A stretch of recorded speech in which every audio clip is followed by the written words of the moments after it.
The movie is narrated by an unknown voice who seems to be either justifying the protagonist or seeking to defame the Nazi vampire, Augusto Pinochet. The action begins with a retrospective of the reign of Louis XVI, where the same narrator tells us that our future count, once an orphan with no prospects, served the king. Naturally, as a true warrior, he spends his evenings with French courtesans. Everything is fine until one evening when he forgets how to properly interact with the courtesans and attempts to drink the blood of one of them. This is where he realizes his true identity. He is Edward Cullen. The scene then shifts to the overthrow of Louis XVI, not surprising given the quality of his soldiers, where Edward, aka Augusto, aka the Count, quickly deserts and watches from the crowd as the upper nobility is lynched. After the execution, when the crowd disperses, he licks the remains of the blue blood of his former rulers from the guillotine. Not wasting any time, the protagonist fakes his own death to start a new life and begin fighting similar revolutions around the world, taking with him the head of Marie Antoinette, though the mouth alone would suffice, if you catch my drift. However, the role of a simple officer quickly bores him, quickly by a vampire's standards, of course. He decides that Chile is the perfect place for him. The bloodsucker who rises to power adopts the name Augusto Pinochet, establishes a family, and begins to rule. But as with any dictator, the embezzlement of public funds is soon noticed by revolutionaries. The stage is set for the overthrow of the government, and what do you think our Count comes up with? Yes, he gets drunk again. To do this, he stopped drinking blood for several months until his heart stopped beating. Then there is a scene of his funeral, where his contradictory personality is vividly portrayed through the attitudes of those bidding farewell to him. In the present day, Pinochet lives in his castle, cut off from the rest of the world, only venturing out occasionally for fresh hearts. His escort and servant is an old friend and comrade in arms, Fyodor. Fyodor shares with him the bitterness of memories of the past and takes care of the daily affairs of the castle. The Count is weary of his immortality and being a symbol of evil and violence.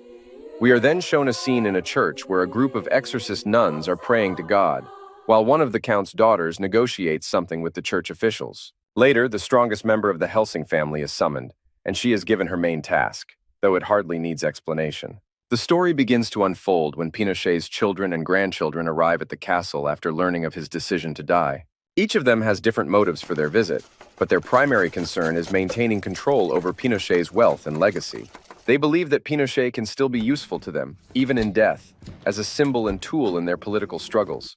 A scene shows the family gathering for their first feast after a long separation, with a voiceover speaking unflatteringly about Lucia, the Count's wife, clearly expressing his disdain for her. At the end of dinner, the Count asks Lucia to tell the children how much she loves him, to which she responds by saying she wants to see the good old general's gun again. This is followed by a hypocritical "I love you" from each family member.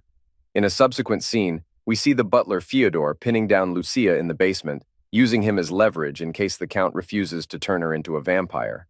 As the story progresses, conflicts begin to erupt among the family members, revealing their true natures and motives. Pinochet's daughter, Catalina, displays the greatest greed and a desire to control her father, while his son Manuel is more focused on preserving political influence. The grandchildren, on the other hand, view their grandfather as a means to sustain their luxurious lifestyles. And now the story takes an intriguing turn. Enter our nun exorcist, who arrives at the Count's estate disguised as an ordinary accountant, supposedly there to help the family uncover Pinochet's hidden assets. While her true motives remain unclear, what we do know is that she intends to accelerate the Count's demise. As soon as Carmencita crosses the threshold of the estate, a pivotal dialogue occurs between the Count and the nun. Carmencita addresses the Count in French, which immediately causes blood to flow from the Count's lower extremities. Without hesitation, and in the presence of his wife and the entire family, he passionately recalls all the filming rules according to the Hitch method. Despite the intense exchange, it's hard to say that the nun didn't enjoy the conversation. Afterward, she begins her primary duties, and it becomes apparent that Carmencita's goal isn't just the death of the final boss. A series of dialogues follows, with the flirting between the Count and the nun continuing unabated. The nun hints that it has been a long time since any unclean force has stormed her church. This rekindles the Count's desire to live, and after a mere 30 seconds on the treadmill, he decides he's ready to storm the nun's immaculate church. He dons his finest fur coat and sets out to do just that. But the threshold of her room proves to be an insurmountable obstacle, and the Count falls to the ground. He realizes that CrossFit alone won't conquer this fortress. The Count then goes to the city to regain his strength before the final assault. We are shown a series of scenes where the Count mercilessly massacres his victims, all in the name of love between angel and demon. Meanwhile, Carmencita interacts with the guests at the estate, gathering more and more information about the Count and his family members. We also discover that the gathering of the Count's family was orchestrated by Fyodor, who hoped the relatives would help send the Count to the next world, allowing him to enjoy a quiet affair with the widow. But just then, the Count returns to the estate, brimming with strength and determination to claim the nun. He puts on his dress uniform and admires himself in the mirror, realizing that even the Virgin Mary herself could not resist such a dashing figure. Meanwhile, Carmencita prepares herself in full exorcist garb, complete with an aspen stake and hammer. However, when she sees the Count, she immediately loses control.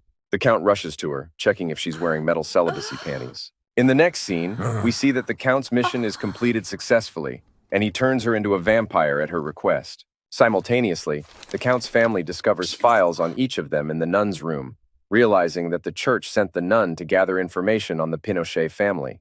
The narrator then steps into the frame and confronts the Count in a jealous rage, revealing who she truly is and her connection to him. It turns out she is, who would have thought, Margaret Thatcher, the mother of our protagonist, who abandoned him in infancy and later found him, bringing him into the family business of incest. She orders him to kill the nun and be hers alone.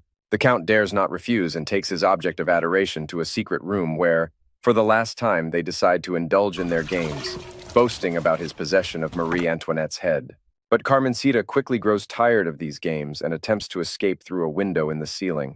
Meanwhile, back at the villa, Fyodor turns Lucia into a vampire and sets out to kill the Count to clear the way for their endless love. The children, realizing the escalating chaos and the mounting evil in the villa, form a mini-squad, arm themselves, and attempt to perform exorcism rites on their own. Naturally, their efforts fail. The Count kills Lucia, while Fyodor kills Carmencita, repeating the scene with Marie Antoinette. Afterward, Fyodor bows his head to the Count, only for the Count to brutally decapitate him with a dagger. In the finale, we see the remaining family members, having failed to find the Count's hidden riches, strip the estate clean, unaware that the true wealth all along was in the Count's books, which he and Margaret Thatcher had carefully appropriated. The final scene shows a squad of the strongest nun special forces arriving at the castle to restore righteousness, but it's too late. Instead of hordes of evil, they are met by an empty, cold castle where nothing remains but eternal darkness.